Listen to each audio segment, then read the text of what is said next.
I have no relationship with time at all. The only pivotal point I remember about time is 1960. I graduated from high school.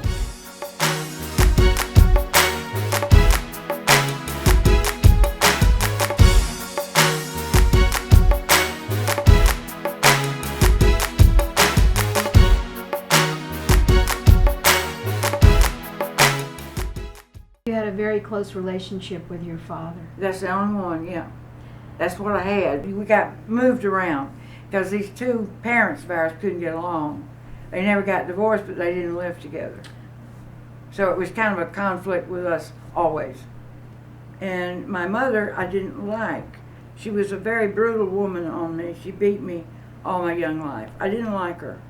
And then she wrote me sermons in thick letters and mailed them to my house. Never a personal note. Never. It was like, God forgives you, God this, God that, all this crap. And I did not want to be around it. I couldn't bear it. She made me sick. It sounds like even though you were close to your father, he really couldn't protect you. No, he was helpless, kind of. He had been, I would say, ostracized or deballed by mother, who was very vicious and attacking and verbal. Even though you describe yourself as the devil incarnate, I am. Sounds like you have a great capacity for compassion. That's not I very was devilish. discriminated against all of my life, and I never understood discrimination, inequality, and all this. Back in the 50s, a guy could just take you off the street and rape you, and nobody do anything about it. So, well, how are you dressed? You too sexy? You had no voice. And I grew up that way with discrimination. I did not understand that I was pretty, that I was outstandingly beautiful. And I was shocked when Playboy hired me. I grew up in a neighborhood with women that looked just like me, and I did not know that beauty could be so discriminated against, and you could be hated for being pretty. And I moved away, so I could not be around that influence anymore.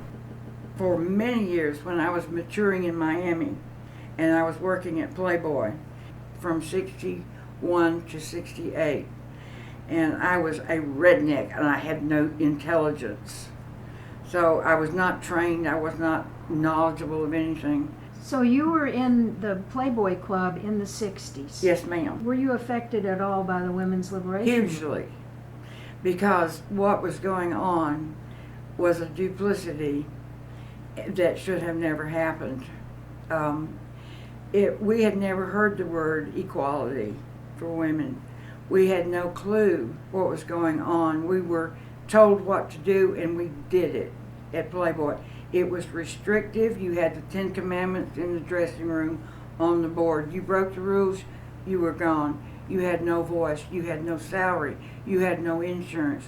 You worked for tips, and you were brainwashed to think that you were sexually liberated. But you were fired if you had a date with a customer.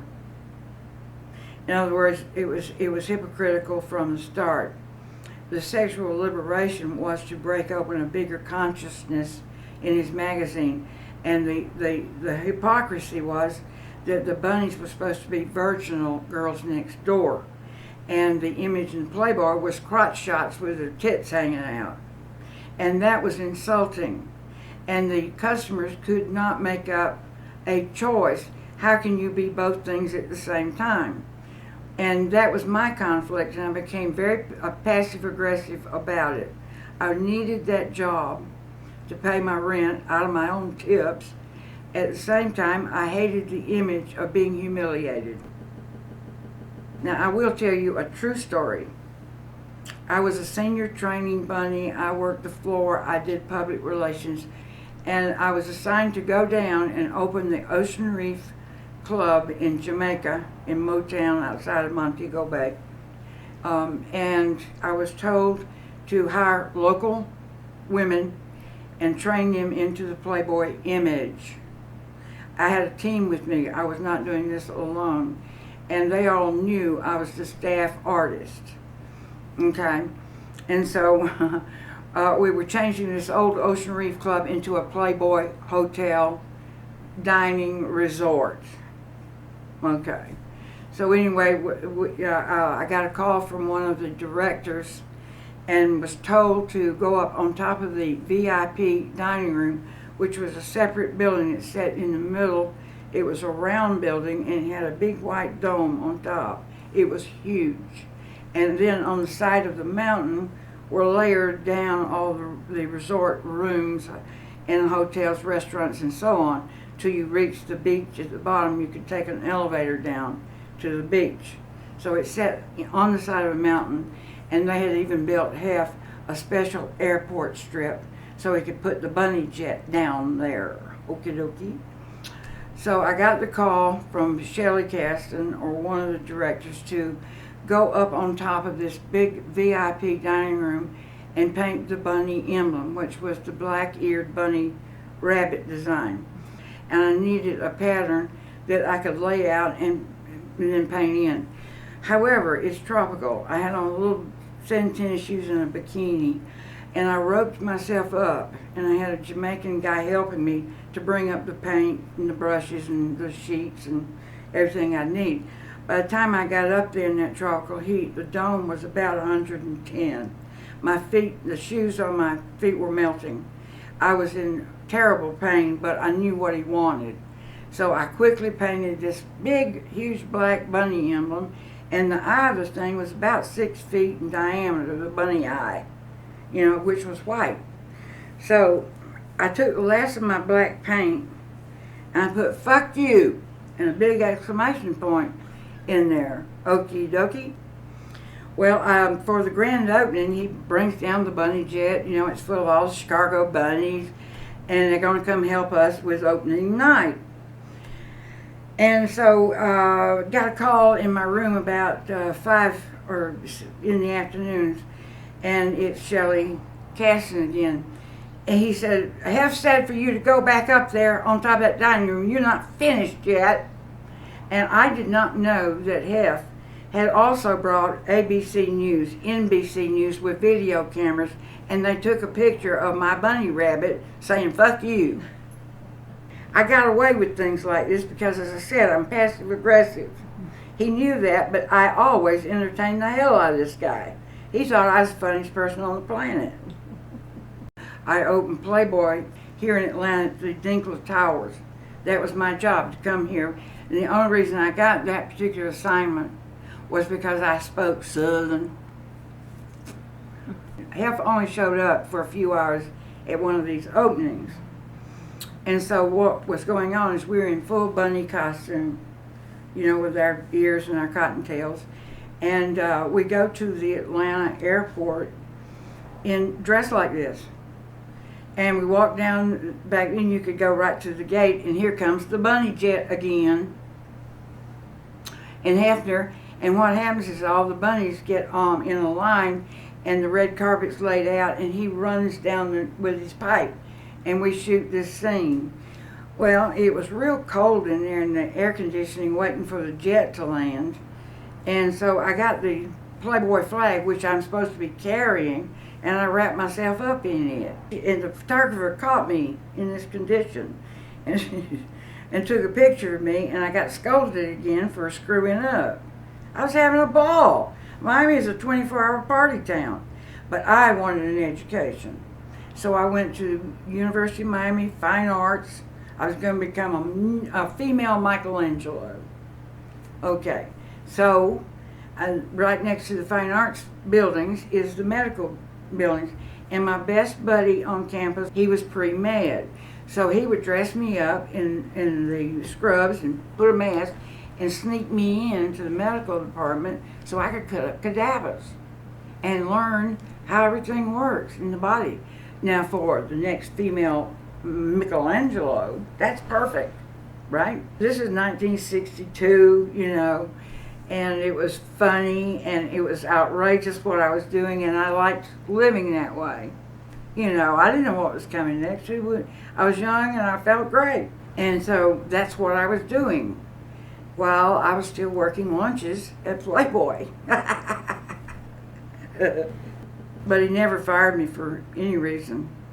What prompted you to quit finally? I didn't. I moved into what we call reserve. If someone got sick and had to take over, your costume was ready, you just went and worked that night. But I had moved over to a private club, which was more movie star secret club based. And it was completely protected, which is all what I wanted, was to be protected from stalkers, from all the public who would rape you in the parking lot. You know, this boat, the Surfside 6, was originally, and I think it was Paramount Movie made a series called Surfside 6. But anyway, after the shoots were over and the filming was done, he wanted to make more money and put it in a movie star place. And they wanted to have me run the little boat, serve drinks, make the music, entertain. And I liked that better because I felt safer. So I turned it into a disco. It had a downstairs and an upstairs. And also in Miami, there was a law. If you take and barge your boat out 7 miles, you can gamble your butt off. Okie dokie. Nobody's going to bother you. And so we'd have gambling night where we'd get the boats and they would barge us out 7 miles and everybody do back then it was pot and those little amyl nitrate poppers and as much booze as you could drink. And I'd bring them back at sunrise and everybody be just absolutely wiped out.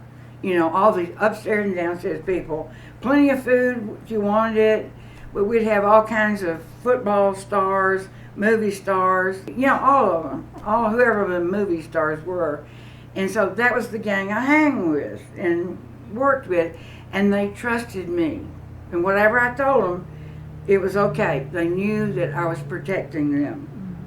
And so I've only got one little tiny picture of us coming back into our slip at the racket club with me leaning over and waving at everybody trying to get us into our slot, you know, because we were so damn stoned we didn't know what we were doing. What did you learn that has colored how you make decisions now or how you look at the world now? It was a world of entertainment, and that was what it was. Most of the public to this day do not recognize or realize what really goes on behind the curtain or behind the green door. They don't know. So they are shown what the producers want them to see. And it's trashy. Most of the time it's ugly, and it's always a distressful kind of environment. How long were you married? 13 years. And do you have any kids of your own? I have one daughter, and I have adopted a son named David a long time ago. I was a trophy wife, you know, and my job was sex and cooking and taking care of his kids. And I had no money. I had nothing except a very wealthy husband who dominated every day of my life. Because that's what Hefner done. I was a very sick alcoholic by then, and alcohol was the drug of those days. What led you to drink so much and to continue Humiliation. for so long? It built up. My husband was very controlling, domineering, and I had no voice. And all I'd learned at Playboy was how to look good and drink, you know. And the alcohol would repress my humiliation. As the wilder it got in the home, the more I drank. And it became a downward spiral that destroyed my life. When did you decide to get breast implants? That was in 74, 75 in Milwaukee. During marriage, I had a breast reduction because I'd nursed a baby 9 months and they were laying on, you know, like socks. I just wanted them put back on my chest, and the guy messed up bad, and I was flat-chested. He cut everything away, and my husband and his vanity didn't like that.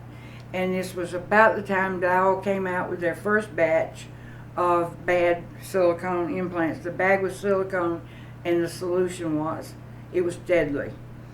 Many women died, or all their immune system diseases that normally would have been under control became very prevalent.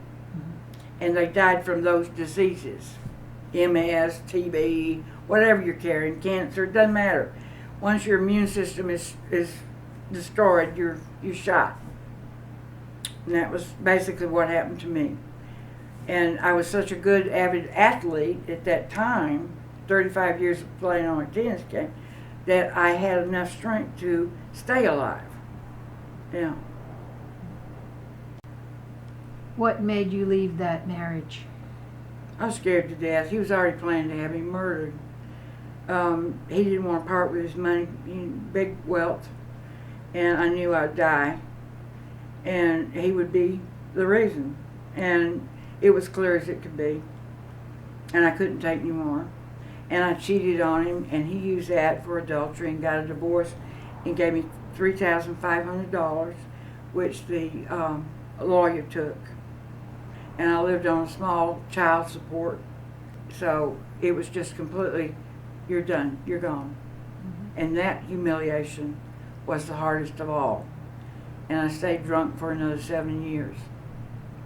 I had reached the point where I could take no more abuse. Mm-hmm. From Hefner, from husbands, from lovers, from anybody. All I had was my bottle. And his father, my husband's father, JRB, walked in one day and said, all my friends have died from alcohol. Will you go get help if I pay for it? And I said, I'll leave in the morning. I went and got treatment. When I got sober, I spent a year in recovery, and I went back to the University of Miami in behavioral studies of alcohol, drug, and eating disorders. So I wanted to get schooled in that. Picked right up. I loved it. I wanted to save the world from what I'd been through, because there was a lot of bad days. And I knew I had to do something to pay back what I had damaged. Okay? That was another career, working as a psychologist, therapist, set up patients, find a bed for them, get them ready for treatment and all that. I did that for a few years. Then, of course, the art keeps calling me back. It won't leave me alone. What informs your paintings? What inspires them? Where are you coming from in Everyone's the different. paintings? Everything I find a spark, something that pulls me toward it, something that says, wait, you better do this. It's just that, it could be my dad talking to me. He died years ago, but I've always had open channels. I'm sort of psychic, and sometimes things will just come in there and pop in, and I know it's right. So how long have you lived in this house? Moved here in '94. I lived in the Everglades, in 10,000 islands, for 17 years in a little cottage, very much like this one, on the Barren River. And I became quite ill down there, and I'd been misdiagnosed for a long time. When did you get the right diagnosis, and what happened after that? I just about died. That's when I got here in '94, and I said I came home to die. I meant that. And I thought I wanted to die on Georgia dirt. This is home. And my sister came and said, get me to the hospital. And she got me there, and I had a near-death experience. I was full of gangrene and ruptured appendix. And I had also had installed those implants from the original Dow, which were very toxic, and they were leaking, and they had removed those, but they had rotted off my breast, and they never addressed the gut. So I was very near death. My near-death experiences was that everything that was in the area began to open to me, and I was in dreadful, horrible pain, physical pain, and I was struggling to get out of this body, very badly struggling with all my spiritual energy that I had, but it wasn't enough. There was somebody behind me that had their hand on my head, because I realized that spirit leaves through the top of my head. I didn't know that. But the power of that, I could feel their fingers and thumb holding me and blocking that leaving. And it was huge, this hand, and powerful. It was more strength than I've ever known. It wasn't hurting me, it was just power holding my spirit in. But anyway, it was a slight journey. I did not get to the other side, but I was so aware of the beauty and the expansiveness. These words I'm using are stupid, slow, nothing words. Mm-hmm. Because in that zone that you're going through, it's a zillion miles an hour faster than any computer can give it to you. It's instant. Beyond that, the verbiage that I'm using is the slowest. It's like a mole under dirt, wiggling its little nose through, blind as a bat, looking for lunch. It's just that slow compared to this enormous, I don't know what you would call it, space, universe, whatever you're going. And you will have a guide. Somebody is there with you every second. Whoever is chosen or is your spirit guide to go. You don't have to guess at anything anymore. All knowledge is instantly given to you. And I came home literally to die. And I wanted to be near a hospital, so I found this house which is very much like my grandmother, our grandmother's, in Barnesville, Georgia. And I'd never been in this area before, but when I saw the house, I knew that was a match. It was my soul's home, that I was going to live here. And then it was 6 more gut surgeries because I got doctors that made terrible mistakes. And I got every one of them. And so it's lucky that I'm even alive now because of all this.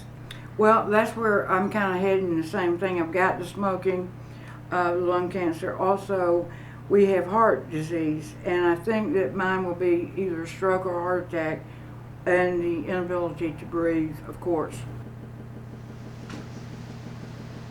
Like I will never be able to learn everything I want to learn about archaeology and doing perfect restoration on art and going through museums and tying all these historic knots together to make up who I am. I'm not going to have time.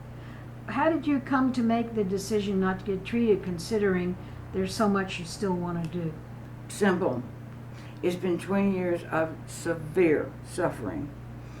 And it's also, I have no confidence whatsoever in any of the forms of treatment for lung cancer. If they radiate me, they set my esophagus on fire. I can't eat anyway, and you can't swallow, and you can't do this. The treatments themselves are barbaric, and my immune system is already destroyed by all the doctors and the smoking and 25-year drinking career. I'm not quite that stupid. I know better. And so I chose to have a few days where I could do what I want without having to swallow pudding every day, if I could, and being on fire and have to be on thousands of drugs that don't do anything but drug you. So you chose to go with hospice. Mm-hmm. And what is it that you want hospice to do for you? Well, when it gets rough on me, just somebody be there to help me with my lung, or those ventilator things, or whatever you need medically. I don't know yet. But they've made good choices, but I know enough about medicine and drugs so that I stop some of it because I know that it's complicated and my chemical system will not tolerate certain things. They wanted me to do a real high prednisone and drop down and all that because I was feeling a bone crushing from barometric pressure. That won't work for me. That would absolutely rupture everything in me because I've been on prednisone so many years. And inside of me is tissue-thin valves, arteries, and veins. I can just touch something and bleed profusely. So I know better. So they tried methadone. I'd never had that before. Damn, it works. The bone crushing stopped. So I take my medication very carefully and chart. Because as working in the hospital, I learned to chart and I still can't help it. I got to chart. But I don't like medications. And I take them only because it helps some. That's all. And it confuses me. I get goofy. I don't like to have my mind messed with, which it definitely affects that. Definitely affects your short-term and long-term memory. And I've worked too hard, thought too much, read too much to be stupid and not in a state of alertness and awareness. How old are you? 72, I think. Right, ma'am? You've said that you consider this life hell. It is hell. How do you look at death? I think it's, at least I'll be out of here. At least I won't have to live in this kind of agony. And mine is mental agony, too, of the inability to do anything. Everything's taken away from you with age. Your hearing, your eyes, all these things become moot or broken, and you got to keep doing things to prop them up, which adds more consequences to your already destroyed body. But you buy another day. I'm sick of it. Sick of it. How did you react to when you became disabled to the point where you really can't do a lot of things? Most of it's my hand. I can't open anything anymore. They won't open. And I'm an artist, obviously. I can't squeeze a tube of paint. I can't get the tops off. And somebody has to come help me with that. And obviously you recognize that I'm a very independent, self-driven person. So I have to wait for somebody to come help me. My sister has taken on the job as caregiver, and I drive her crazy. Amen. Yes. You can say that louder if you want to. Do you have someone here with you every day? Never. So you've shown up, but I had a helper come, but she couldn't stand my cigarette smoke, so she's not coming back. So I'm not got anything scheduled. How do you get along taking care of yourself? It's getting harder to do, and I'm having to make a list so that when my sister comes for the day, we can work on it together. In other words, it becomes an isolating loneliness and a place where there is nothing except you and what you've got to do that moment. Nobody's listening to you, there's nobody to talk to. Otherwise, you do everything for yourself, dress, wash, cook, clean. Well, I do my best, and some of it I can't, but What's important to you now? what's important now is to have a project that I could possibly do. Something that I can do is paint. I can still hold a brush. Are you still painting then? I don't know. I have to try each day. It looks like in past years, your garden gave you some enjoyment. Well, that's part of my earliest being. I've got the dirt gene, like a lot of people in Georgia. I got to grow something. And it has to have a job. It's got to either make a beautiful flower or something to eat. If you're not got the job right, you ain't staying here. Period. I can't do out there anymore. Can't walk. I can't go cut flowers. I can't do. What brings you some satisfaction or happiness or some good feeling these days? A brownie and frozen yogurt. That makes me happy. Anything else? People or... I don't have any people around me. I have help. My sister comes and helps me, of course. She's the biggest part of my life. You still smoke? Yep. What I'm tired of giving up everything. I'm just sick of it. I've got lung cancer, fine. I know that. But I don't have anything else except brownie and a frozen yogurt, a cup of coffee, and a cigarette. Leave me alone. What do you want people to learn from watching this video? They're not going to learn anything, because most people view it as just something to pass by. They do not discern, take in to memory or thought what other people have experienced. They just say, oh yeah, that happened to me. I had a baby too. It hurt like hell. You know, they don't have relatedness in the deep places that most of us have to go to learn the truth about ourselves and how we function. We're afraid to ask those real questions in our own mind. What do you want to do with your life? And then not be scared to death of the answer.